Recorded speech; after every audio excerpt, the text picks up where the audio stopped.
वो भी मिल के करें। आपको नहीं लगता कि इसमें अफ़गानिस्तान से ज़्यादा पाकिस्तान की ख़ुद की गलती है? क्योंकि इमरान खान साहब के दौर में आपको याद होगा कि रवाबित जो हैं वो तालिबान के साथ जो है बहाल किए गए, तहरीक तालिबान पाकिस्तान के साथ।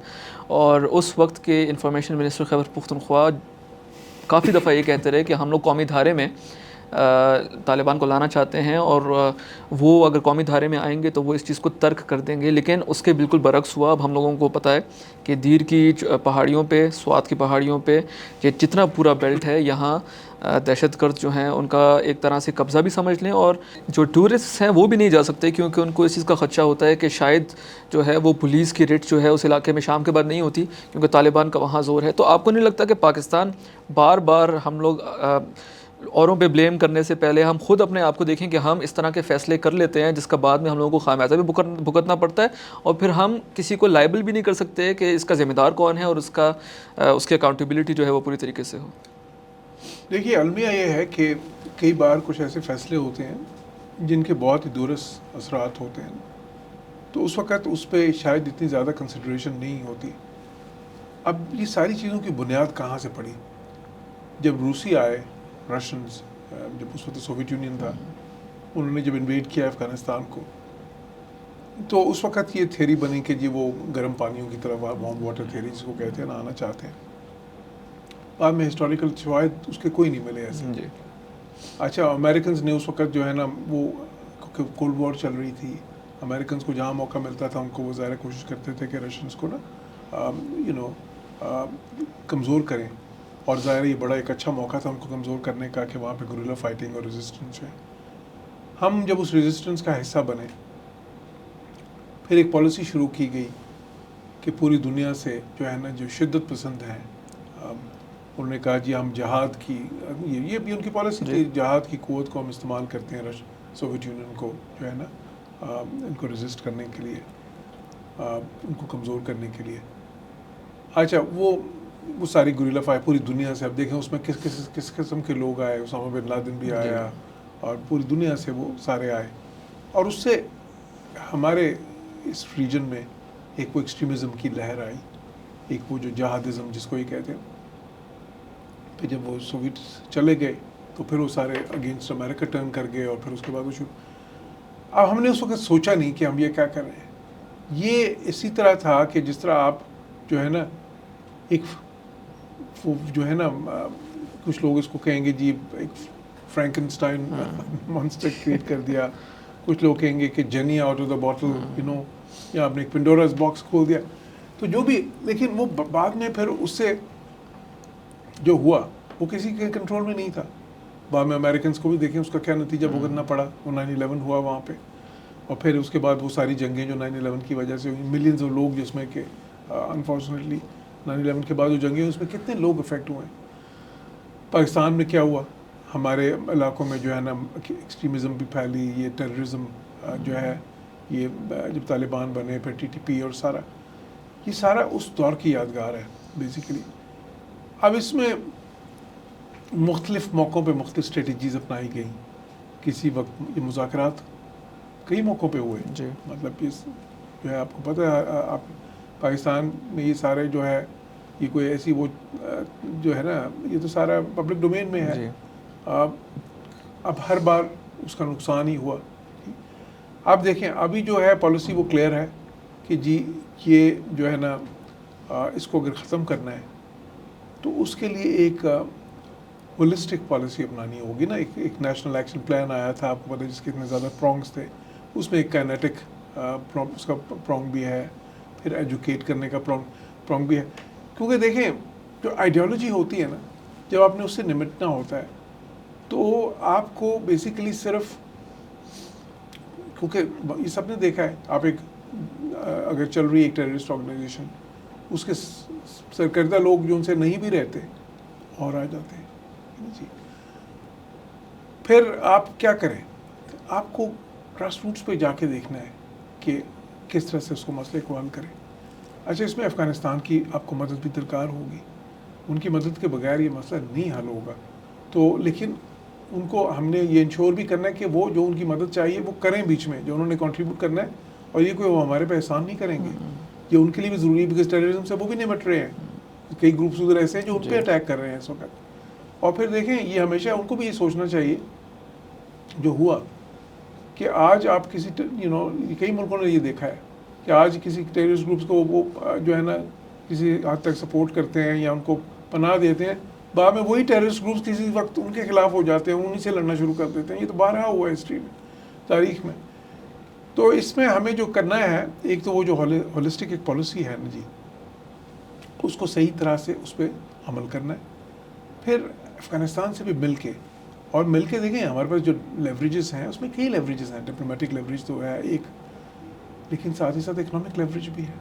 अफ़गानिस्तान हमारे पे काफ़ी ज़्यादा इकोनॉमिकली भी डिपेंडेंट है।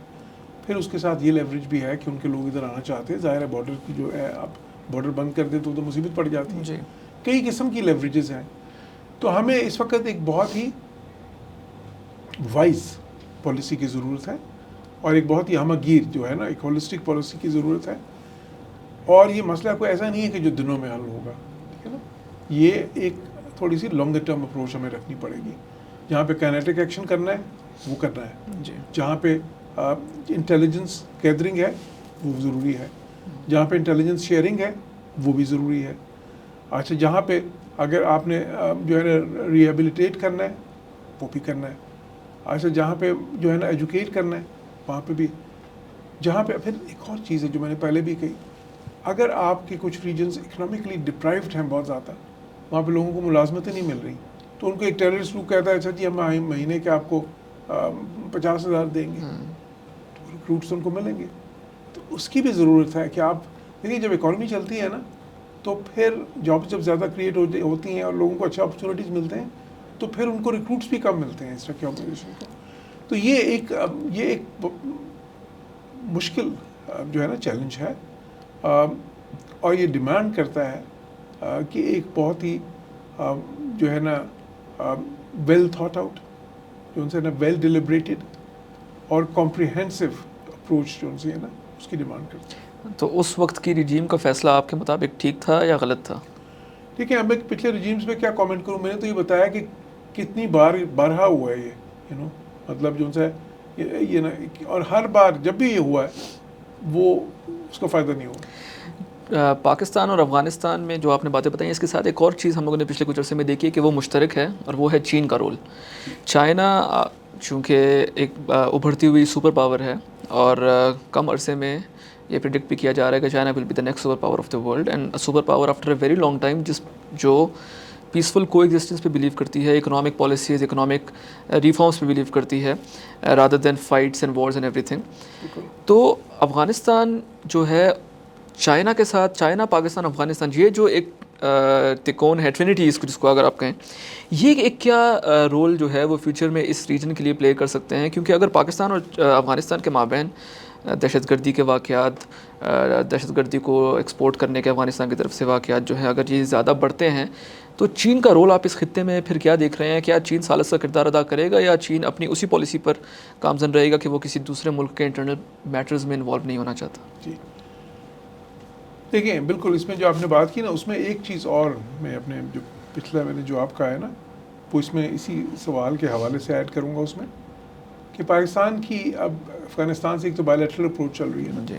इसमें एक रीजनल अप्रोच जो जी। है ना वो भी इम्पॉर्टेंट हो सकती है, क्योंकि अफ़गानिस्तान देखें दूसरे मुल्कों से और इस वक्त डिप्लोमेटिकली इंगेज कर रहा है, पोलिटिकली इंगेज कर रहा है, चीन से इंगेज कर रहा है, रशिया से इंगेज कर रहा है, इवन यूएई वगैरह जो मुल्क हैं, सेंट्रल एशियन मुल्क हैं, इंडिया से इंगेज कर रहा है।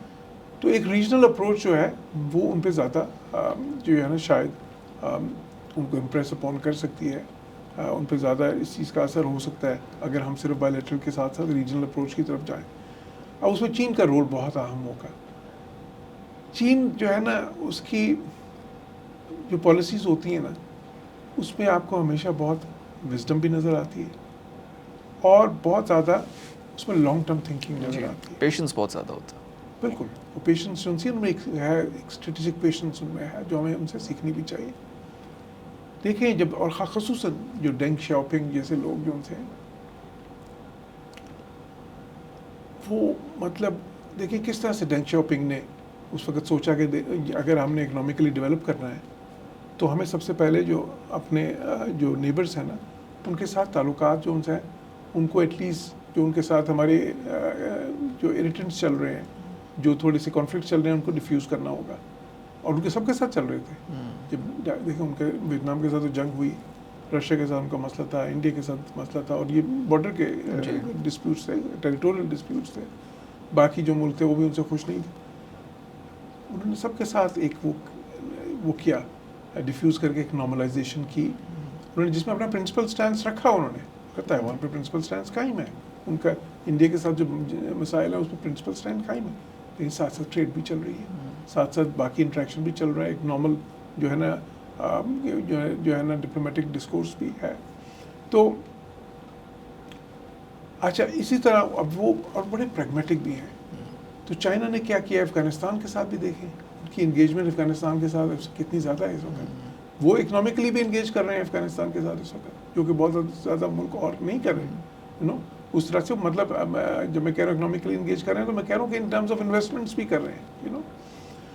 तो ये जो है ना, इसमें हम अच्छा चीन का और पाकिस्तान का मुश्तरका मफाद है टेररिज्म को ख़त्म करने के। देखिए, क्योंकि अब जब TTP अटैक कर रहा है या BLA अटैक कर रहा है और इधर और दूसरे कर रहे हैं, तो वो तो चीन को भी तो नुकसान हो रहा है, बिकॉज वो काफ़ी सारे अटैक्स तो यहाँ पे चाइनीज़ पर्सनल पे हुए हैं, उनके यहाँ पे जो है ना जहाँ पे वो उनकी जो यहाँ पे मैन पावर है या उनकी जो इधर इंफ्रास्ट्रक्चर है उस पर, in terms of construction projects की मैं बात कर रहा हूँ, तो चीन और पाकिस्तान का तो बिल्कुल मुश्तरका इसमें है, जो है ना मुफाद भी है, उनका एक मुश्तरका व्यू पॉइंट भी है, पर्सपेक्टिव भी एक ही है।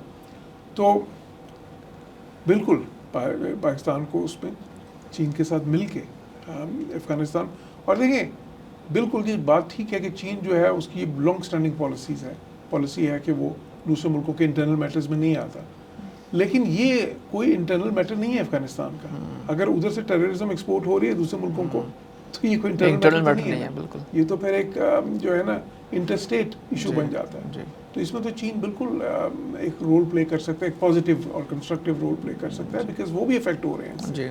CPEC का फ्यूचर आप क्या देखते हैं, क्योंकि 2013 में जब BRI अनाउंस हुआ, फिर उसके बाद 2015 में प्रेसिडेंट शी जिनपिंग पाकिस्तान आए, और चाइना पाकिस्तान इकोनॉमिक कॉरिडोर को फ्लैगशिप प्रोजेक्ट ऑफ BRI कहा गया। लेकिन हम लोगों ने अगर पिछले 10 सालों में जो प्रोग्रेस देखे हैं, 11 सालों में, तो वो CPEC के काफ़ी प्रोजेक्ट्स जो पाकिस्तान में बने, एक तो वो डिले का शिकार हुए, तवातर से उसमें जो है वो ब्रेक्स आए।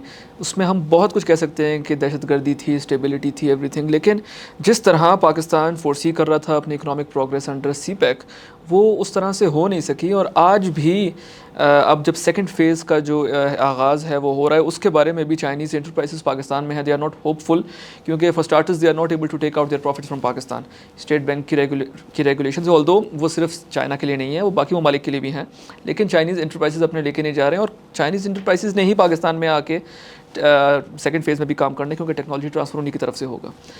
तो प्रॉब्लम्स तो पाकिस्तान जो है वो CPEC के शुरू से, चाहे वो नैरेटिव की प्रॉब्लम हो, डेवलपमेंट की प्रॉब्लम हो, इंफ्रास्ट्रक्चर का प्रॉब्लम हो, वो फेस कर रहा है।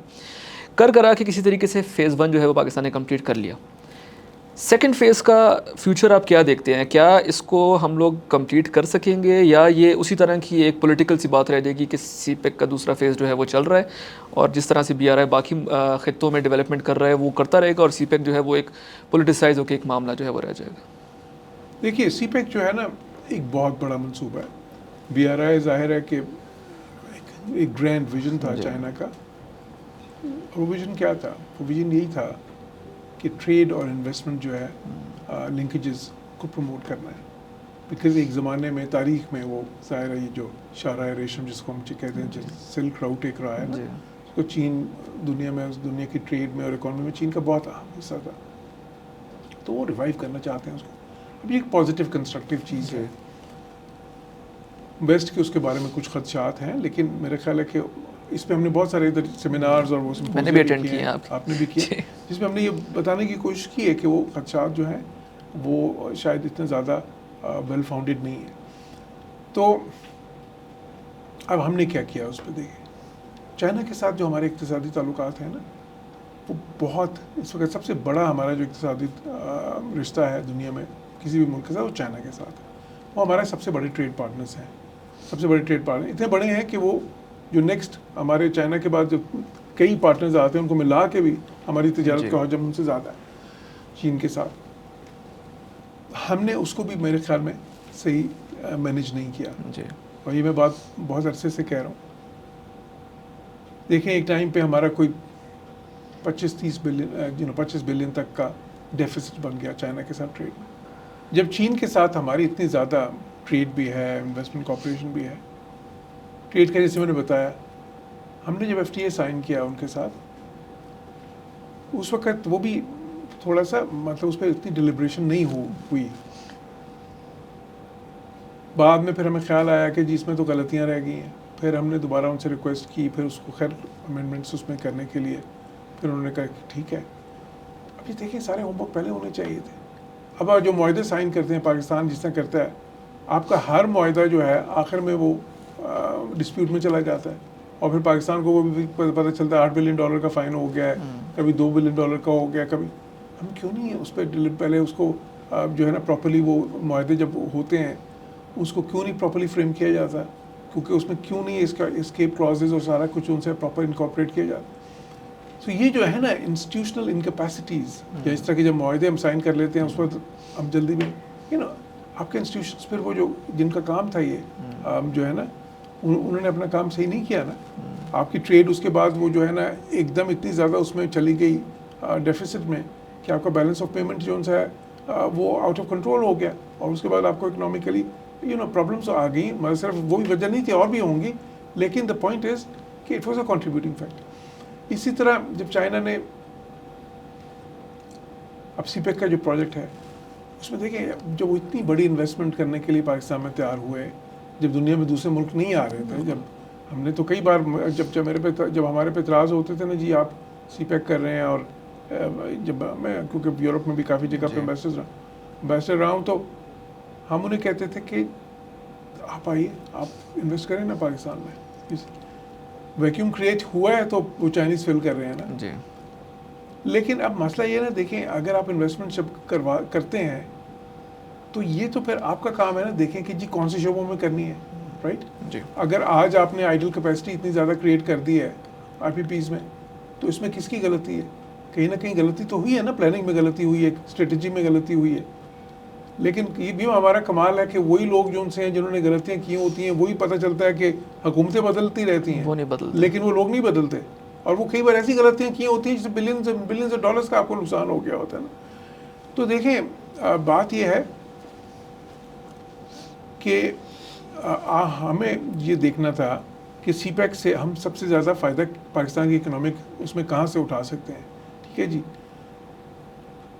किस एरियाज़ में होना चाहिए। जो सीपेक का एक सबसे बड़ा जो फ़ायदा होना था बेसिक इंफ्रास्ट्रक्चर बनने के बाद, वो ये होना चाहिए था कि स्पेशल इकोनॉमिक जोन्स बनने थे, ठीक है। अब वो 9 स्पेशल इकोनॉमिक जोन्स बनने थे। आइडिया ये था कि अब जबकि चीन जो है वो इंटरमीडिएट टेक्नोलॉजीज़ की बजाय ज़्यादा सोफिस्टिकेटेड टेक्नोलॉजीज़ में जा रहा है। अभी देखिए उन्होंने अपना विजन दिया है, हाई क्वालिटी ग्रोथ जिसको कहते हैं ना, उस विजन में वो बिल्कुल टॉप की जो है ना इस वक्त, जो लेट्स से AI है, चिप मैन्युफैक्चरिंग है, ठीक है जी, ग्रीन टेक्नोलॉजीज़ हैं, वो इस तरह की चीज़ों में जाना चाह रहे हैं, राइट। तो आपके पास एक वो अपनी जो है ना जो इंटरमीडिएट उनकी जो है ना काफ़ी सारी टेक्नोलॉजीज़ जो प्रोडक्शन है वो शिफ्ट करना चाह रहे हैं। अब वो आपको पता है कि वो अभी आपकी SEZs जो अगर बनती टाइम पे तो बहुत ज़्यादा इन्वेस्टमेंट वहाँ से चीन से आती और फिर आप वो एक्सपोर्ट करते सारा कुछ। लेकिन जब आपका इंफ्रास्ट्रक्चर टाइमली नहीं बन सका, वो सारा कुछ एग्जीक्यूट आप नहीं कर सके, तो वो क्या हुआ आपको पता है, वो दूसरे मुल्कों में ले गए हैं, वो वियतनाम, लाओस और उस तरह के मुल्कों में वो सारी वो ज़्यादातर उनमें से काफ़ी सारी वो जो है ना वो जो रीलोकेट हो गई हैं। सो हमने सीपैक की जो अफादियत है, ये नहीं कि अफादियत नहीं हुई, ज़ाहिर है उसे tens of thousands job create हुए हैं, इतनी बड़ी इन्वेस्टमेंट पाकिस्तान है, हम एनर्जी डिफिशिएंट कंट्री थे, बड़ी प्रॉब्लम हो रही थी, हमारी इंडस्ट्री पैरालाइज हो गई हुई थी, वो दोबारा से उसको फ़ायदा हुआ क्योंकि एनर्जी आपकी डिफिशिएंसी ख़त्म हो गई। लेकिन वो कैपेसिटी क्यों हुई, ये हमें सोचने की ज़रूरत है। अच्छा, SEZs क्यों हम नहीं बना सके? जो इंफ्रास्ट्रक्चर डेवलपमेंट का जो हमने सोचा था सारा, अभी तक वो जिस तरह ग्वादर है चले, अब उसमें हम शिफ्ट कर रहे हैं कुछ अपनी बाहर की जो शिपमेंट्स हैं, लेकिन वो क्यों नहीं टाइमली बन सका, हम उनको अगर सिक्योरिटी प्रोवाइड करनी थी चाइनीज़ कंपनीज़ को और उनके पर्सनल को, तो वो हम क्यों नहीं प्रॉपरली कर सके, ठीक है। अच्छा, अब देखें, मतलब ये सारी चीज़ें सोचने की ज़रूरत है ना, क्योंकि जब आपने फिर वही बात, बाहर की सारी कंपनीज अभी भी ये कहती हैं कि जी पाकिस्तान में हमें, ठीक है, हमने SFC का बहुत अच्छा मैकेनिज़्म बनाया है कि जी सारा कुछ उसमें जो है ना वन विंडो उस तरह से होगा, लेकिन अभी भी आपकी इनकैपेसिटीज़ बहुत से शोबों में हैं जो अफेक्ट करती हैं उसको। अभी भी बाहर की बहुत सारी फर्म्स को सबसे बड़ी शिकायत क्या है, वो कहते हैं जी पाकिस्तान में कॉन्ट्रैक्ट इन्फोर्समेंट ही नहीं हो सकती। बिल्कुल, यहाँ पे जो है ना आपके जुडिशल सिस्टम में वो कैपेसिटी नहीं है, मतलब जो है ना इनको तो कॉर्पोरेट मैटर्स की समझ भी नहीं है, यहाँ पे उस तरह की एक्सपर्टीज़ ही नहीं है। हम देखिए, हमें सोचना चाहिए था, जैसे दुबई है वहाँ पे भी लोगों को शिकायत हुई थी, उन्होंने DIFCs बना दिए, ठीक है ना जी, उन्होंने बाहर के जजेस तक ला के बैठा दिए, उन्होंने कहा जी आपको हम वो कोर्ट्स देते हैं जो इंटरनेशनल स्टैंडर्ड्स के कोर्ट्स जिनसे आप, तो लोगों के वो जो है ना तहफ़्फ़ुज़ात वहाँ पे इन्वेस्टर्स के दूर हुए। हमें भी सोचने की ज़रूरत, देखिए यहाँ पे सबसे बड़ी इन्वेस्टमेंट जो सी है ना, हम तो बाहर के फॉरेन इन्वेस्टर्स की बात करते हैं, सबसे पहले मेरे नज़दीक, और ये चीन में भी हुआ, जब चीन ने जब तरक्की शुरू की अपनी, डेंग शाओपिंग के जो विजन था, तो सबसे पहले इन्वेस्टमेंट जो सी है वो अमेरिकन की तरफ से, यूरोपियन की तरफ से नहीं आई। जो फर्स्ट वेव आई थी इन्वेस्टमेंट की, वो ओवरसीज़ चाइनीज़ की तरफ से आई थी, क्योंकि मुख्तलिफ मुल्कों में रहाइश पजीर थे और बड़े अमीर हो, जो उनमें से कुछ हो चुके थे।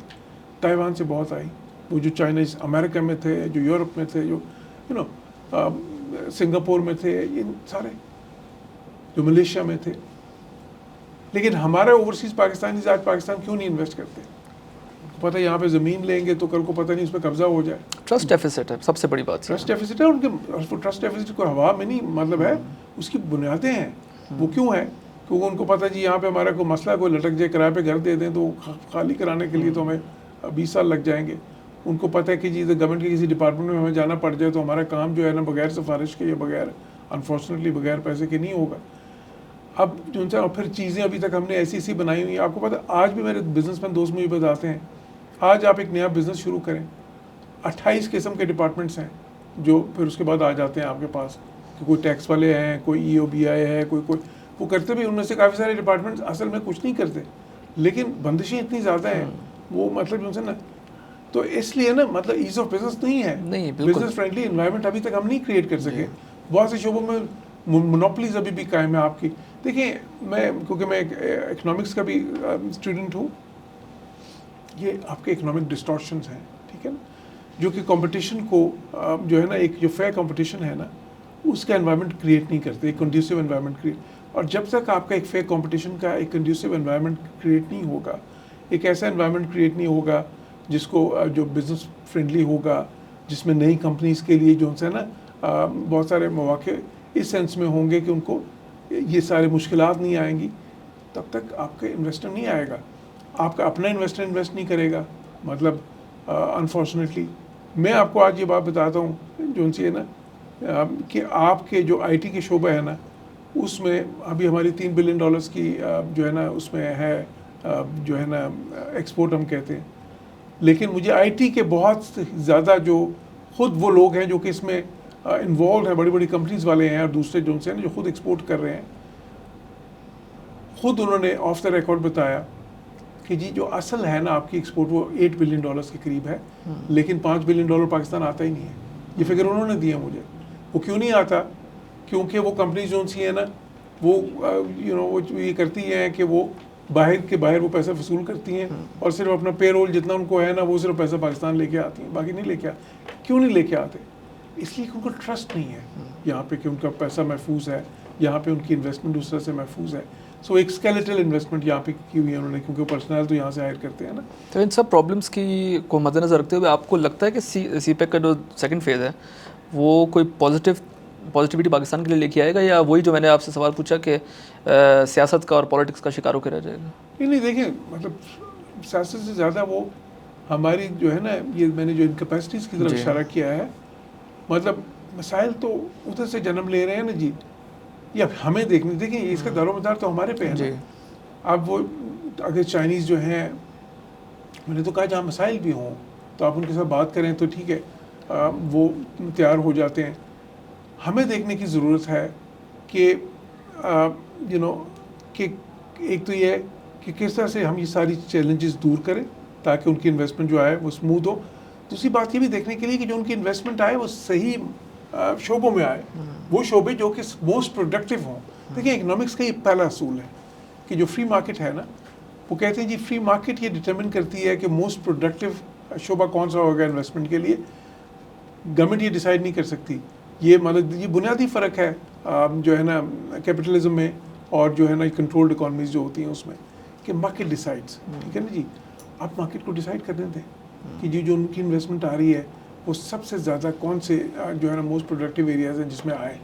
और सो हमें द पॉइंट इज़ कि हमें इसमें प्राइवेट सेक्टर की इन्वॉल्वमेंट बहुत ज़्यादा बढ़ानी चाहिए इसमें, जो है ना, ताकि देखिए मतलब गवर्नमेंट का काम, it's not government's business to get involve in business, ठीक है ना, ये कहा जाता है। गवर्नमेंट का काम मतलब ये जब वो बहुत ज़्यादा जिस चीज़ में भी गवर्नमेंट इन्वॉल्व हो जाती है ना उसमें मुश्किलात होती हैं। गवर्नमेंट का काम तो फैसिलिटेट करना है, एनवायरनमेंट जो है वो और रेगुलेट करना है, ठीक है बिल्कुल ना जी, वो करें। बाकी आप बिजनेस टू बिजनेस इसको होने दें। अब हमारी देखें एक बड़ा मसला पाकिस्तान में कि आपकी जो है ना जो आपकी जो वो है ना स्टेट कॉरपोरेशन जिसको आप कहते हैं ना, ये जो स्टेट सेक्टर है आपका, इसमें सारी कंपनीज ही खसारे में है। साल का आपको थाउजेंड्स ऑफ बिलियंस में आपको वो नुकसान होता है, यू नो। मतलब क्यों? ये गवर्नमेंट का काम है कि ये सारे इनको रन करे, तो हमें उस तरफ भी जाना है। जो मुल्क पाकिस्तान में इन्वेस्टमेंट में इंटरेस्टेड हैं, हमें उनको इस तरफ लाना चाहिए कि वो सारी कंपनीज जो उनसे उनके बिजनेसमैन बाय करें, प्राइवेटाइज हों, ताकि जो उनसे नहीं शोबे, और फिर उसमें ना सिर्फ इन्वेस्टमेंट आएगी इन टर्म्स ऑफ कैपिटल, बल्कि उसमें और टेक्नोलॉजी आएगी, एक्सपर्टीज़ आएगी, नो आएगी। सो आई थिंक कि चाइनीज़ के साथ जो हमारी ये जो सीपैक की कॉपरेशन है ना, इसको इसमें बहुत ज़रूरत है इस वक्त कि उसको मिल के चाइना के साथ इस तरह से रिव्यू करें कि वो दोनों मुल्कों के लिए बहुत ज़्यादा प्रोडक्टिव हो और हमारी इकोनॉमी के लिए भी वो जो उनसे ना उन शोबों में आए जहाँ पे उसकी सबसे ज़्यादा अफादियत हो। बिल्कुल सही कह रहे हैं। साथ ही साथ जिस तरह आपने पहले बात किया था कि चाइना को कंटेन करने के लिए भी बहुत कुछ इस रीजन में जो है वो किया जा रहा है, और पाकिस्तान, चूँकि पाकिस्तान और चाइना के जो ताल्लुकात हैं वो बहुत पुराने हैं। एक नैरेटिव भी आप नहीं समझते कि एक नैरेटिव भी प्रमोट किया जाता है पाकिस्तान में via social media and electronic media, कि पाकिस्तान में अगर कुछ भी गलत हो रहा है तो वो सीपैक के खाते में डाल दिया जाता है। उसमें अगर हम लोग वेस्टर्न फोर्सेस को देखें, क्योंकि तो social media which we use is owned by them, साथ इंडियन इन्वॉल्वमेंट बहुत ज़्यादा है। बलूचिस्तान में अगर गवादर और बलूचिस्तान के इलाकों में अगर अमन ख़राब करके चीन के ऊपर सारा ब्लेम डालने की कोशिश की जाती है तो उसमें इंडिया की इन्वॉल्वमेंट जो है वो भी बहुत ज़्यादा है। तो एक नैरेटिव जो प्रमोट किया जा रहा है उसको काउंटर करने के लिए आपके नज़दीक पाकिस्तान और चाइना मिल के किस तरह से काम कर सकते हैं, और उसमें पाकिस्तान की हुकूमत और जैसे आपका थिंक टैंक है IRS किस तरह का एक रोल प्ले कर सकते हैं ताकि जो नेगेटिविटी है उसको सबसे पहले कैंसिल आउट किया जाए? देखिए हमने सीपैक पे कई मुज़ाकरे और सेमिनार्स और राउंड टेबल्स किए हैं जिसमें चाइना से भी एक्सपर्ट्स थे, चाइनीज़ एम्बेसडर भी यहाँ पे आए, हमारी तरफ से भी जो सबसे बड़े एक्सपर्ट्स हैं चाइना पे वो सब इधर आते रहे हैं। उस पर इकनॉमिक एक्सपर्ट्स हमने बुलाए। उस पर एक मुज़ाकरे का तो बिल्कुल टॉपिक ही ये था कि जो नैरेटिव बिल्डिंग है बेसिकली नेगेटिव, इसको किस तरह से काउंटर किया जाए। तो उसमें हमें अगेन ये हमें मिलके करना होगा, चीन को, पाकिस्तान को। बिल्कुल ये नैरेटिव है। देखें हिंदुस्तान तो नहीं चाहता इसको, दूसरे भी कई मुल्क हैं जो नहीं चाहते, और हिंदुस्तान हमें पता है कि जहाँ पे उनको मौका मिलता है अनफॉर्चुनेटली वो पाकिस्तान को डिस्टेबलाइज भी करने की कोशिश करते हैं। इस तरह के जो सीपैक है उसके खिलाफ भी उन्होंने टारगेटेड जो है ना इस तरह के इंसिडेंट्स ऑर्केस्ट्रेट कराए हैं। पर देखें ये सब कुछ जो है ना इंटर स्टेट रिलेशंस में होता है। फिर जब आपके इस तरह के मसाइल हों, इस तरह की जो एक जिसको एंड्योरिंग राइवलरी है, एक इस तरह के आपके उनके साथ रिलेशंस हैं जो कि इसमें इतने ज़्यादा इरिटेंट्स हैं, तो फिर ये आप हमेशा ये तवक्को होती है कि उनसे आपको बेनाइन तो नहीं फिर तवक्को कर सकते हैं ना जी, लेकिन आपको उससे भी बड़ा ये देखना है मैक्रो लेवल पे कि बिल्कुल नैरेटिव बिल्डिंग आपने की, लेकिन देखें जैसे सीपैक के जो सम्राट हैं ना वो आम लोगों तक पहुंचेंगे, ठीक है, तो वो उनका नेगेटिव जो नैरेटिव है वो खुद ही खोखला हो जाएगा। तो ज़रूरत इस चीज़ की है, अब मिसाल के तौर पर ये जो बात मैंने की कि जो इंडस्ट्री उनकी रिलोकेट हो पाकिस्तान में, जब वो होगी, मतलब यही स्पेशल इकोनॉमिक जोन्स में हो या बाकी जैसे भी आपकी बिजनेसेस में ज़्यादा आपस में ताउन के थ्रू, जब लाखों की तादाद में जॉब्स क्रिएट होंगे, जब आपकी एक्सपोर्ट्स बढ़ेंगी, पैसा पाकिस्तान आएगा, तो लोगों को नज़र आएगा कि जी ये जो है ना हमारी अब जो है ना सिर्फ ये कि इकॉनमी किधर जा रही है, बल्कि ये भी नज़र आएगा कि ये पैसा, क्योंकि वो सारा पैसा ट्रिकल डाउन करके फिर आता है ना, लोगों की जेब में आता है। लोग मेहनत करते हैं, उनको जॉब्स मिलते हैं, वो उनके बिजनेसेस चलते हैं, उनकी एक्सपोर्ट्स बढ़ती हैं, वो इम्पोर्ट भी ज़्यादा करते हैं, बट ये सारा पैसा फिर मतलब लोगों के पास पैसा भी आता है और फिर गुड्स की सूरत में भी आता है। आपकी मार्केट में ज़्यादा प्रोडक्ट्स आती हैं, आप प्रोड्यूस भी ज़्यादा प्रोडक्ट्स करते हैं, इकॉनमी बढ़ती है, तो फिर सबको जो है फिर उसमें कोई शक की गुंजाइश नहीं रह जाती ना। तो हमें ये देखना है कि सीपैक को, और ये प्लान में ये सीपैक के विजन में शामिल है कि सीपैक का जो है ना ये फ़ेज़ 2 जो है उसको इस तरह से हमने स्ट्रीमलाइन करना है कि जो सीपैक के बेनिफिट्स हैं वो टेंजिबली जो है ना जो हमारे अवाम हैं उन तक पहुँचे। जी, आखिरी 3 सवाल आपसे पूछूंगा। मिडिल ईस्ट का जो क्राइसिस है इट्स बॉइलिंग अप, हम लोगों ने देखा ईरान और इसराइल के जो साइबर वॉरफेयर है वो भी ज़ोर शोर से चल रही हैं। फ़लस्तीन का जब इशू शुरू हुआ था उससे पहले काफ़ी ऐसे मुसलमान ममालिक थे जो कि इसराइल को कबूल भी कर रहे थे, इसराइल के साथ ताल्लुकात बढ़ाने की भी कोशिश कर रहे थे, लेकिन ये मिडिल ईस्टर्न क्राइसिस के बाद जो है वो भी रुक गए। पाकिस्तान जो है ऑल्दो कमज़ोर फुटिंग्स पे है, but still one of the most influential Muslim country in the Muslim block, क्योंकि हम लोग एक न्यूक्लियर पावर भी हैं। आपको क्या लगता है कि जो इसराइल का और फ़लस्तीन का जो इशू है इस पर पाकिस्तान का एक प्रिंसिपल स्टांस तो हमेशा से है, लेकिन पाकिस्तान जो है वो अपनी डिप्लोमेसी को किस तरह से इस्तेमाल करके इस मामले को हल करवाने की कोशिश कर सकता है? क्योंकि अगर तो मिडिल ईस्ट का क्राइसिस जो है वो और बॉयलअप होता है तो उससे अल्टीमेटली नुकसान पाकिस्तान का भी होगा, क्योंकि पाकिस्तान जो है वो ऑयल भी इंपोर्ट करता है, तो ऑयल क्राइसिस से हमारी आवाम को नुकसान होने वाले, इस तरह के और बड़े इशू हैं। और सबसे बड़ी बात ये कि एक मुस्लिम मुल्क के साथ जो है जो जुल्म है और मज़ालिम है वो बेतहाशा किए जा रहे हैं। पाकिस्तान अपना रोल इसमें किस तरह से प्ले कर सकता है, और आप क्या फोर्सी कर रहे हैं कि मिडिल ईस्ट का जो क्राइसिस है इसका अंजाम क्या होगा? देखिए, बिल्कुल इसकी वजह से एक बहुत ख़तरनाक सूरत हाल मिडल ईस्ट में न सिर्फ बनी है बल्कि पूरी दुनिया में पोलराइजेशन बढ़ रही है। आप देखें कि इसके जो वहाँ पे जो एक इस वक्त ब्रूटैलिटी जारी है, जो बेईमाना जुल्म हो रहे हैं, उसके ख़िलाफ़ एहतजाज जो हुए हैं वो सबसे ज़्यादा तो वेस्टर्न कंट्रीज़ में हुए हैं। ठीक है, उसमें मुसलमान ज़्यादा थे लेकिन दूसरे लोग भी थे, उसमें ज्यूइश तक थे, उसमें क्रिश्चियंस थे, बाकी सारे फेथ्स के लोग थे, कल्चर्स के लोग थे। हर जगह पुल रहे, वो अमेरिकन इलेक्शंस में एक इशू बना हुआ है, बहुत से मुल्कों की सियासत में इशू बना हुआ है, यूके में इशू था, पाकिस्तान के लिए तो और भी ज़्यादा है, क्योंकि हमारी जो अवाम है उसकी जज्बाती लगाव है, ज़ाहिर है बैतुल मुक़द्दस के साथ, फ़लस्तीन के साथ। पाकिस्तान ने इस पर अभी तक जो किरदार अदा किया है वो पॉजिटिव है। देखिए OIC के अंदर, न सिर्फ OIC के अंदर, यूनाइटेड नेशंस में, आपको पता है यूनाइटेड नेशंस में हमारे जो मुस्तकिल मंदूब हैं मुनीर अकरम साहब, एक मौके पे सारे अरब के एम्बेसडर्स ने उनका ख़ुसूसन शुक्रिया अदा किया कि उन्होंने कहा कि जिस तरह से इन्होंने आर्टिकुलेट किया है हमारे मौक़िफ़ को, वो हमें से कोई नहीं शायद कर सकता।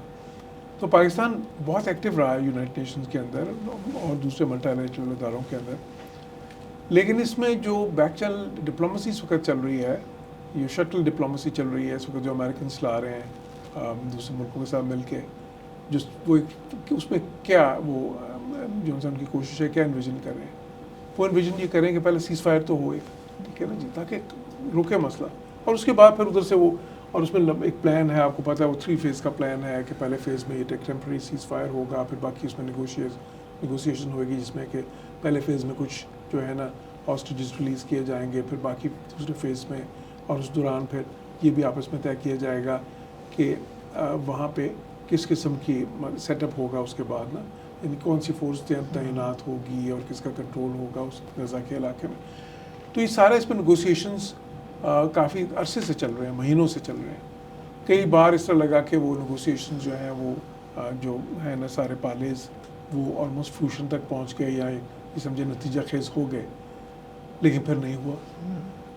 कई लोग बहुत से एनालिस्ट समझते हैं कि वो इसराइल को सूट नहीं करता, बिकॉज इसलिए कि नेतन्याहू को सूट नहीं करता। उसको पता है कि जिस दिन कोई ये मसला ख़त्म हो गया, लोग तो उसके खिलाफ हैं, उसके मुल्क के, आपको पता है उसके खिलाफ बहुत ज़्यादा हर 2 साल बाद इलेक्शन होते हैं इसराइल में। एग्जैक्टली, और वो तो सुप्रीम कोर्ट भी उधर का उसके खिलाफ जो ना वो जो करना चाह रहा था, उसके खिलाफ बहुत सारे केसेस हैं वहाँ पे। तो उसको लगता है कि वो जैसे ही मतलब एकदम वो ये मसला रुका तो वहाँ पे इलेक्शन अनाउंस हो जाएंगे, जो कि हार जाएगा। अगर वो हार जाता है तो उसकी लीगल ट्रबल्स इतनी ज़्यादा हैं कि वो जेल में जा सकता है। तो उसकी कोशिश है कि इसको लंबा खींचे। हालांकि अमेरिकन ने बहुत कोशिश की, क्यों इसलिए नहीं कोशिश की कि वो सिर्फ एक मतलब किसी की हमायत में, कि उन्होंने इसलिए कोशिश भी कर रहे थे क्योंकि उनके इलेक्शन पे ये डेमोक्रेट्स को नुकसान पहुंचा रहा था। वो देखें डेमोक्रेटिक कॉन्स्टिट्यूंसी में कौन आते हैं, अरब अमेरिकन आते हैं, मुस्लिम अमेरिकन आते हैं, यंग आते हैं, ख़वातीन आती हैं, और ये सारे लोग हैं जो कि फ़लस्तीन के मसले पे थोड़े से जो है ना उस पर दे वर डिसअफेक्टेड अमेरिकन पॉलिसी के साथ। तो अब उसमें जो उनका प्रोसेस है शटल डिप्लोमेसी का, उसमें जो मुल्क इन्वॉल्व हैं वो उसमें जो है ना इजिप्ट है, कतर है, जॉर्डन है, इस तरह के मुल्क हैं ज़्यादा, क्योंकि अमेरिका ये समझता है कि ये मुल्क जो है उस रीजन में, देखें जॉर्डन क्यों, क्योंकि वहाँ जॉर्डन में एक बड़ी तादाद फ़लस्तीनियंस की है ना जो रहते हैं वहाँ पे। इजिप्ट आपको पता है कि ज़ाहिर है उस खत्ते का उसके इसराइल के साथ कितनी जंगें हो चुकी हैं। अभी भी अगर गज़ा के साथ किसी मुल्क का बॉर्डर है तो वो इजिप्ट के बॉर्डर लगता है। तो कतर क्यों, क्योंकि कतर में जो है ना पहले तो इस्माइल हानिया वहाँ पे जो है ना जिसको उन्होंने असैसिनेट कर दिया, जो हमास का लीडर था, वहाँ पे मुकीम था। तो पाकिस्तान का उसमें उस तरह से कोई डायरेक्ट नहीं बन रहा था एक रूल जो है जिस तरह कि पाकिस्तान से एक्सपेक्टेशन हमेशा से रही है, क्योंकि एक मुस्लिम मुल्क है, न्यूक्लियर पावर है, और हमेशा एक एडवोकेट भी रहा है फ़लस्तीन के हकूक़ के लिए। तो पाकिस्तान से नेचुरली ऑल्दो हम लोगों का कोई डायरेक्ट कॉन्फ्लिक्ट कभी भी नहीं रहा, लेकिन पाकिस्तान से हमेशा एक्सपेक्ट भी किया जाता है, और हमारे कायद ने भी कहा था कि हम लोग जो हैं वो 2 स्टेट पॉलिसी को सपोर्ट करते हैं, और जब तक फ़लस्तीन को उनके हकूक़ नहीं मिलते पाकिस्तान उसके बाद उठाता रहे। ठीक है, हमारा मौक़िफ़ उसमें बहुत क्लियर है जी। हम आवाज़ भी बहुत ज़्यादा उठा उस पर, ज़ाहिर है कि मैंने जिसमें बताया अक़वाम मुत्तहिदा के अंदर मतलब और ख़ुद से पाकिस्तान की स्टेटमेंट्स देख लें, उस पर जो है पाकिस्तान की टॉप लीडरशिप ने कितनी स्टेटमेंट्स दी, उसके बाद OIC के अंदर मुख्तलिफ फोरम वो तो किया। लेकिन जहाँ तक इस चीज़ का ताल्लुक़ है कि जो प्रोसेस एक चल रहा है वहाँ पे, जो एक पार्लेज चल रहे हैं ना, या जो सारी डिप्लोमेसी चल रही है, उसमें पाकिस्तान डायरेक्टली इन्वॉल्व इसलिए नहीं है कि कोई पार्टीज़ जो उनसी हैं वो उन्होंने पाकिस्तान को उसमें उस तरह से इन्वाइट नहीं किया, यू नो। तो आप खुद से तो नहीं आ सकते ना कि जी जो उनसे आप ऑफ़र कर सकते हैं, हमने कहा कि जी हमारे गुड ऑफिस भी हैं अगर, लेकिन वही बात है कि उनको तो वो चाहिए था ना जिनके लिंक हमास के साथ भी होते, जिनके लिंक इसराइल के साथ, हमारे इसराइल के साथ यू नो हमने रिकगनाइज ही नहीं किया हुआ, हमारे कोई उनके साथ उस तरह के इंगेजमेंट नहीं है। तो लेकिन जो कर सकता था पाकिस्तान वो कर रहा है और हम और इंशाल्लाह करता रहेगा। US इलेक्शंस जो हैं वो करीबी हैं, और ऑल्दो मैं तो इस चीज़ पे बिलीव करता हूँ कि कोई किसी के लिए अच्छा नहीं होता, आपको अपने आप के लिए खुद अच्छा होना पड़ता है। तो तब जब आप अपने आप के लिए अच्छे हैं तो दुनिया आपके लिए अच्छी है। लेकिन अगर मैं आपसे, चूँकि आप एक बहुत सीजन्ड डिप्लोमेट भी रहे हैं, कैमला हैरिस और डोनाल्ड ट्रंप, इन दोनों में से कौन पाकिस्तान के लिए जो है वो एक बेहतर प्रेसिडेंट हो सकता है, जिसके साथ पाकिस्तान आराम से जो है अपने मामला तय कर सके? क्योंकि पाकिस्तान अभी भी अगर देखा जाए तो IMF हो, वर्ल्ड बैंक हो, वेस्टर्न एड हो, जो भी चीज़ें हों उसके लिए पाकिस्तान अभी भी वेस्ट पे काफ़ी डिपेंडेंट है, और अमेरिका पे भी काफ़ी डिपेंडेंट है। तो आपको क्या लगता है कि हमारे लिए कौन जो है वो एक सूटेबल नेगोशिएटर होगा जिसके साथ पाकिस्तान नेगोशिएट फ्यूचर में कर सके? देखिए, दोनों पार्टीज़ जो है ट्रेडिशनली जो है जहाँ तक पाकिस्तान का ताल्लुक़ है तो उसमें उनकी फॉरेन पॉलिसी में कोई बहुत ज़्यादा फ़र्क नहीं रहा। ये एक इत्तेफाक है कि जो है ना पाकिस्तान जब रिपब्लिकन्स पावर में रहे तो उनके कई पाकिस्तान में जो हुकूमतें थी, ख़ास तौर पे कई बार जो है मिलिट्री गवर्नमेंट्स थी, उनके साथ ज़्यादा अच्छे ताल्लुकात रहे। लेकिन डेमोक्रेट्स भी जब आए तो उन्होंने कोई बदला नहीं। अब कुछ ऐसी पॉलिसीज़ हैं जिसकी वजह से डेमोक्रेट्स और रिपब्लिकन जो है ना वो डिस्टिंग्विश किए जाते हैं थोड़े से। फॉर एग्ज़ाम्पल, जो रिपब्लिकन्स हैं उनका ये है कि जी मिलिट्री सुपीरियरिटी जो सी है ना अमेरिका की, वो दुनिया में कायम रहे।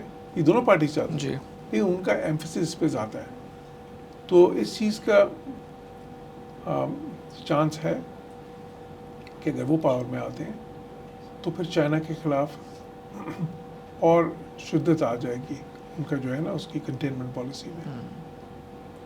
ये नहीं कि डेमोक्रेट्स मतलब जो से कोई इसके अलावा चाहते हैं, वो भी कंटेनमेंट पॉलिसी ही चाहते हैं, लेकिन शायद इस तरफ से शिद्दत ज़्यादा है। Republicans are a bit more aggressive.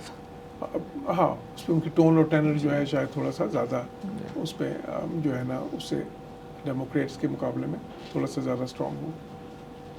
तो पाकिस्तान को ज़ाहिर है क्योंकि उसमें वो देखते हैं कि ऐसा मुल्क है जिसकी चाइना के साथ बहुत ज़्यादा स्ट्रेटेजिक ज़ाहिर है लिंकेजेस हैं, तो उसका कुछ असर आ सकता है।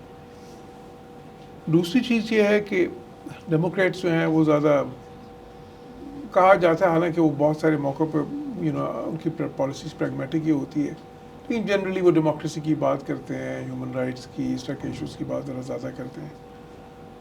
ट्रंप जो है वो इस तरह के इशूज़ को इतना ज़्यादा सीरियस नहीं लेता। रिपब्लिकन्स रिलेटिवली कम डेमोक्रेट से, लेकिन ट्रंप खसूसन कम जी। डेमोक्रेट्स उसकी ज़रा ज़्यादा बात करते हैं, तो वो एक चीज़ होती है। अब जहाँ तक फिर ट्रेड वगैरह की बात है, उसमें दोनों की इस वक्त थोड़ी सी प्रोटेक्शनिस्ट तरफ ही है स्लैंट, लेकिन रिपब्लिकन्स का कहीं ज़्यादा है। ट्रंप तो ऑलरेडी ये बात कर रहा है कि जी वो इम्पोर्ट्स जो हैं चाइना की, सारी दुनिया में जो आएंगी इम्पोर्ट्स उस पर 10% वो ड्यूटीज़ लगा देगा, और जो चाइना से आएंगी उस पर 30% लगा देगा। तो ज़ाहिर है उससे पाकिस्तान भी इफेक्ट हो सकता है। अमेरिका अभी भी हमारा एक बहुत बड़ा इम्पोर्टर है। हमारे जो एक्सपोर्ट्स हैं लाइक हमें जो पॉजिटिव हमारा ट्रेड सरप्लस है जिन मुल्कों के साथ, उसमें अमेरिका सरफेस $7 बिलियन की पाकिस्तान जो है वो एक्सपोर्ट करता है। बिल्कुल, और उसमें बहुत बड़ा सरप्लस है बिल्कुल, तो अफेक्ट हो सकते हैं। सो ये वो चीज़ें हैं। बाकी जो पर्सनालिटीज़ का जहाँ तक रोल होता है ना जी, वो इतना ज़्यादा नहीं है, लेकिन एक जो ओवरऑल पॉलिसी आती है वो एम्बिट जो उनसे उनका, उसमें अगर आप आके इफेक्ट हो जाते हैं, जैसे मैंने ट्रेड की बताई, तो फिर ज़ाहिर आप इफेक्ट होंगे उस वजह से। पाकिस्तान की जब लाइक फिर कुछ और ऐसी चीज़ें हैं, उसमें दोनों की पॉलिसीज़ एक हैं। अगर हम डिफेंस कोऑपरेशन की बात करें या बेसिकली लाइक अगर इंडो पैसिफिक स्ट्रेटजी की बात करें, तो ज़ाहिर है मतलब उसमें तो बाई पार्टीजन ही है ना सपोर्ट उसको। उनकी पॉलिसीज़ इसराइल की तरफ अगेन बाई पार्टीजन है, अगर अब मिडल ईस्ट के हवाले से बात करें, तो उसमें बहुत ज़्यादा फ़र्क तो नहीं आएगा, लेकिन कुछ नुआंसेस हैं। ठीक है, आखिरी सवाल आपसे पूछूंगा, और वो जो है वो रिलेटेड है हमारी एम्बेसीज़ जो पूरी दुनिया में हमारे मिशंस जो हैं। एक तासुर पाया जाता है जितने भी ओवरसीज़ पाकिस्तानीज़ हैं जिनसे हम लोग बात करते हैं, और वो हम लोगों ने माजी में कई दफ़ा देखा भी है। उनका गिला अपनी एम्बेसीज़ से हमेशा से ये होता है कि हमारा एक्सेस जो है वो हमारी अपनी एम्बेसीज़, हमारे अपने ऑफिसर्स जो हैं उनके साथ नहीं है, and they are living like maharajas. और जिस तरीके से हम लोगों ने अभी किर्गिस्तान में जो वाक़या देखा, जो वहाँ एक हंगामी सूरत हाल थी जिसमें इंडियन एम्बेसी भी इन्वॉल्व थी अपने लोगों को कंट्रोल करने में, और पाकिस्तानी एम्बेसी भी इन्वॉल्व थी। लेकिन पाकिस्तानी स्टूडेंट्स का यही गिला था कि हम तो अपनी एम्बेसी तक अप्रोच ही नहीं कर पा रहे, और हम लोगों ने आसान रूट ये लिया कि हम लोग अपने सारे के सारे स्टूडेंट्स को लेके जो है वो पाकिस्तान आ गए, और हमारे एम्बेसडर साहब को ख़ुसूसन ये पैगाम देना पड़ा कि नहीं हम अवेलेबल हैं, लेकिन उसके बाद भी अवेलेबिलिटी काफ़ी इशूज़ थे।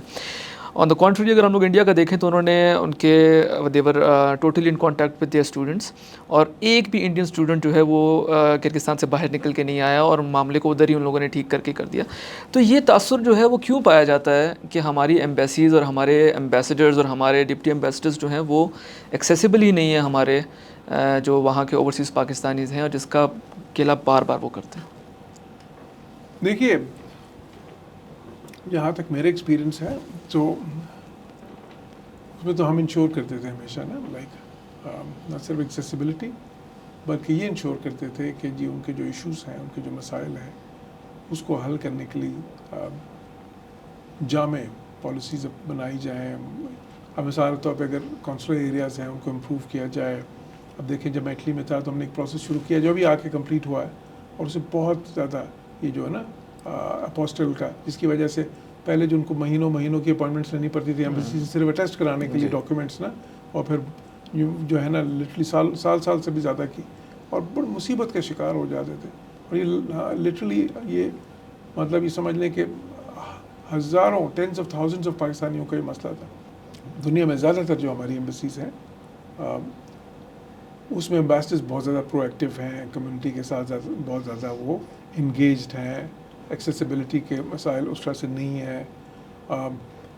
मैं जब एडिशनल फॉरेन सेक्रेटरी था तो उस वक़्त लीबिया में आपको पता है हज़ारों की तादाद में पाकिस्तानी जो है ना महसूर होकर रह गए थे, वहाँ पे सिविल वॉर शुरू हो गई। तो वहाँ पे अखबारों में बहुत ज़्यादा क्रिटिसिज्म हो रही थी कि जी उनको मसाइल हैं ये वो। तो वो मसला मुझे दिया गया। विद इन फ्यू मंथ्स हम सबको जब वापस लेके आए और बड़े मोस्ट इकनॉमिकली, बाकी मुल्कों के भी लोग थे, हम सबसे ज़्यादा इकनॉमिकली। तो वहाँ पे बाद में जो है ना अल जज़ीरा टीवी वालों ने हमसे रब्ता किया कि हम आपसे एक उस पर वो रिपोर्ट करना चाह रहे हैं कि जिसमें बताना चाह रहे हैं कि पाकिस्तान ने इतना बेहतर कैसे किया बाकी सारे मुल्कों के मुकाबले में। फिर इसी तरह जब यमन में हुआ वहाँ पे भी हमने किया, सारा मैंने किया था बल्कि। तो जनरली मैं कहूँगा कि हो सकता है कि जी कोई इक्का दुक्का ऐसे वाक़यात हो गए हों कहीं पे जहाँ पे शायद उनको मुश्किलात हों इस किस्म की। कई बार ये भी होता है कि जो है ना, क्योंकि मैं जहाँ पे रहा हूँ मैंने तो यही देखा कि हम वहाँ पे जो है ना इंडियन एम्बेसडर से ज़्यादा जो है ना प्रोएक्टिव भी थे, उनसे ज़्यादा कम्युनिटी से इंगेज भी थे और बहुत सारी चीज़ें कम्युनिटी के लिए कर भी रहे। बल्कि इंडियंस को तो, उनकी सफारतखानों को तो ये फ़ायदा था क्योंकि उनका इतना बड़ा, उनका डिप्लोमेटिक क्लाउड इतना ज़्यादा था। और देखिए एक और जो चीज़ है ना वो भी आपको इसमें देखनी, वो उसमें उसका भी जायज़ा लेने की ज़रूरत है कि बहुत सारे मुल्कों में जो हमारी कम्युनिटी है ना, यूरोप में ख़ुसूसन, वो अनफॉर्चुनेटली ना वो लो स्किल जॉब में ज़्यादा है ना। अच्छा, तो या उनमें से कुछ जो है अच्छे जॉब्स पे होंगे, लेकिन ज़्यादातर जो है जैसे आगे जर्मनी की बात करें, इटली की बात करें, फ्रांस की बात करें, बहुत सारे नेदरलैंड्स की बात करें, इस तरह के। तो जो इंडियन है ऑन द अदर हैंड, उनके बिल्कुल जो लो स्किल्ड हैं वो नहीं आते। उनके ज़्यादातर लोग हैं, काफ़ी सारे IT में होते हैं सेक्टर में, कोई और इस तरह के जो होते हैं पढ़े लिखे। अच्छा, उनको ज़रूरत भी कम पड़ती है एम्बेसी की इंगेजमेंट की, उनके मसाइल भी उस तरह के नहीं होते। आपके बहुत सारे लोग जो उनसे हैं उनके पेपर्स नहीं बने होते अभी तक, ठीक है ना जी, उसको रेगुलराइज करना होता है। अब मैं जब इटली में था तो हमने एक उनके साथ उनको जो है ना उन्होंने एक एमनेस्टी स्कीम शुरू की। हमने विद इन डेज़ अपने हज़ारों लोग जिनके पास डॉक्यूमेंट्स ही नहीं थे किसी किस्म की, हमने एक डॉक्यूमेंट जो है ना टेम्परेरीली मैंने इटालियन गवर्नमेंट से अग्री करा के कि कोई इतनी जल्दी पासपोर्ट तो नहीं बन सकते थे, उनके पास नहीं था। वो 1 पेज का एक डॉक्यूमेंट एम्बेसी का उनसे अग्री करा लिया कि ये वो मान लेंगे, हज़ारों की तादाद में इशू किए ताकि वो उस स्कीम से इस्तेफ़ादा हासिल कर सकें। इसी तरह मतलब सिर्फ मेरी नहीं, बहुत हमारे और भी एम्बेसडर्स की बेशुमार मिसालें हैं जिसमें कई बार आउट ऑफ द वे जाके मतलब जो है ना they went the extra mile. तो कहीं कोई कोताही भी हुई होगी, मतलब जाहिर है जो है ना, अब मैं ये तो नहीं कहूँगा कि हर जगह ही जो हमारे 100% ही जो है कोई ऐसा है, लेकिन ज़्यादातर जो है ना, लेकिन वही होती है ना, देखिए खबर उसकी बनती है जहाँ पे मसला हो। और नैरेटिव बिल्डिंग का भी इशू आ रहा था, फिर वही वाली बात है, नेगेटिव नैरेटिव बिल्डिंग। उसमें मेरे ख्याल फॉरेन ऑफिस थोड़ा कमज़ोर है, हम अपनी प्रोजेक्शन नहीं करते उतनी जी हमें करनी चाहिए वैसे। लेकिन ये है कि I would like to thank you for giving us time, आपने काफ़ी टाइम दिया और आई एम प्रीटी होपफुल कि इस डिस्कशन से जो यंगस्टर्स इस शो को देख रहे हैं उनको जो रीजनल डायनामिक्स हैं और इंटरनेशनल डायनामिक्स हैं उनका बखूबी अंदाज़ा हो गया होगा और उनको जो है उनकी क्लैरिटी जिन जिन चीज़ों पर उनकी नहीं है वो उनको मिली होगी। तो I would like to thank you once again for joining us. Such a pleasure.